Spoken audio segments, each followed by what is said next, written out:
मुख्यमंत्री नीतीश कुमार के बेटे निशांत कुमार की सुरक्षा पर सरकार टैक्स का 20 लाख रुपया प्रति महीना खर्च कर रही है और दूसरी तरफ बिहार सरकार के पास पेंशन देने के लिए तथा सैलरी देने के लिए पैसा कम पड़ चुका है और इसके लिए वह रिजर्व बैंक ऑफ इंडिया से लोन चाहती है।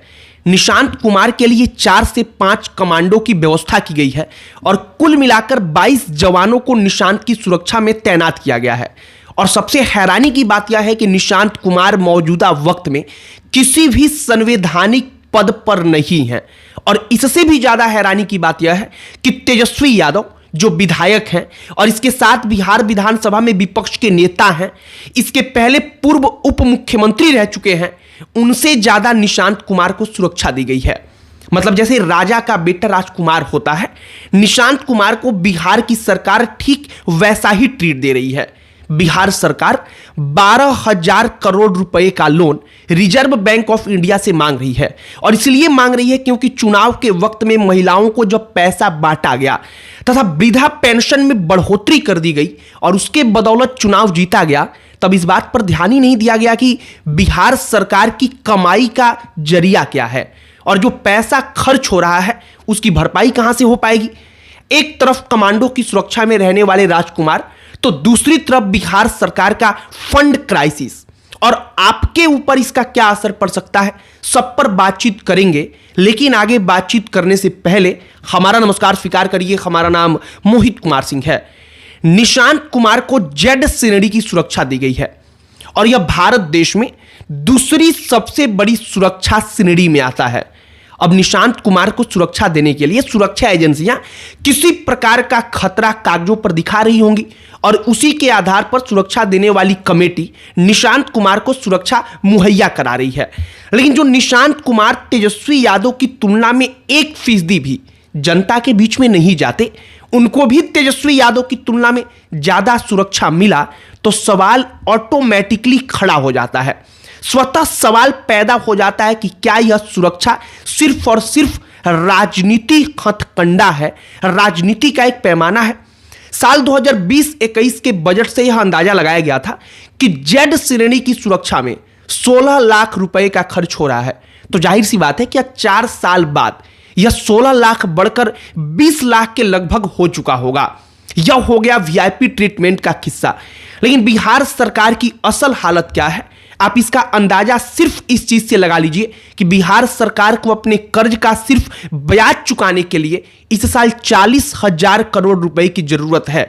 अगर इस आंकड़े को प्रतिदिन के हिसाब से देखेंगे तो 100 करोड़ रुपया हर दिन बिहार की सरकार सिर्फ अपने कर्ज का ब्याज चुकाने में खर्च कर रही है और बिहार सरकार यह कर पाने में भी सक्षम नहीं है। आपको चुनाव के वक्त में बिहार सरकार की तरफ से महिला रोजगार योजना के अंतर्गत पैसा बांटा गया था, यह तो याद ही होगा। दैनिक भास्कर अपनी रिपोर्ट में कहता है कि 15,000 करोड़ रुपया सिर्फ उस योजना के कारण खर्च हुआ और असल तौर पर बिहार सरकार की हैसियत थी ही नहीं कि वह 15,000 करोड़ रुपए का अतिरिक्त दबाव अपने बजट पर सहन कर पाए। लेकिन फिर भी यह सब कुछ किया गया। क्यों? क्योंकि चुनाव जीतना था। दैनिक भास्कर अपनी इसी रिपोर्ट में कहता है कि मार्च और अप्रैल महीने का पेंशन बिहार की सरकार अब तक नहीं दे पाई है क्योंकि बिहार सरकार के पास फंड की कमी है। मोटे तौर पर आपको अगर हम समझाने का प्रयास करें तो कोई भी राज्य सरकार अपना खर्च कैसे चलाती है, इसके 2 प्रमुख सोर्स हैं। पहला सोर्स कि राज्य सरकार कितना राजस्व प्राप्त कर रही है और दूसरा कि केंद्र की सरकार उस राज्य को अपना खर्च चलाने के लिए कितनी मदद दे रही है। तथा बिहार सरकार की हालत ऐसी हो गई है कि अब बिना लोन लिए और बिना केंद्र सरकार की मदद के बगैर अपना खर्च चला पाना नामुमकिन हो गया है। पहले से भी बिहार के हालात ऐसे ही रहे हैं। कुछ दिनों पहले राष्ट्रीय जनता दल के विधायक और नेता प्रतिपक्ष तेजस्वी यादव बिहार सरकार के वित्तीय संकट को लेकर बोल रहे थे और लगातार यह दावा कर रहे थे कि बिहार सरकार के पास अपने कर्मचारियों को सैलरी देने तक का पैसा नहीं बचा है। लेकिन सरकार इस बात से इनकार कर रही थी। हालांकि मौजूदा वक्त में जो विपक्ष कह रहा था उसका आकलन किया जाए तो शायद विपक्ष बिल्कुल ठीक कह रहा था कि बिहार सरकार वित्तीय संकट से जूझ रही है क्योंकि हालत ऐसी हो चुकी है कि reserve bank of India loan देगा तब जाकर जो प्रोजेक्ट चल रहे हैं उनको चालू रखने के लिए फंड जारी किया जा सकता है। अनुमान लगाया जा रहा है कि बिहार सरकार पर कुल कर्ज 4 लाख करोड़ के पार साल 2026 के अंत तक हो सकता है।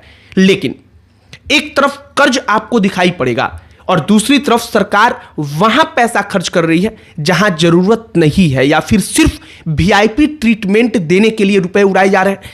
बिहार की सरकार खर्च कंट्रोल करना चाहती है, लेकिन वीआईपी ट्रीटमेंट वाले खर्च को कंट्रोल नहीं कर रही है, बल्कि सरकार कुछ और ही खर्च कंट्रोल करना चाहती है। अगर सही तौर पर देखा जाए तो बिहार जैसा राज्य जिसके पास इंडस्ट्री नहीं है, कमाई का एक प्रमुख जरिया जो था शराब पर पहले से ही प्रतिबंध लगा दिया गया है, तो उसका खर्च चलाने का सबसे बड़ा हिस्सा केंद्र सरकार पर निर्भर हो जाता है।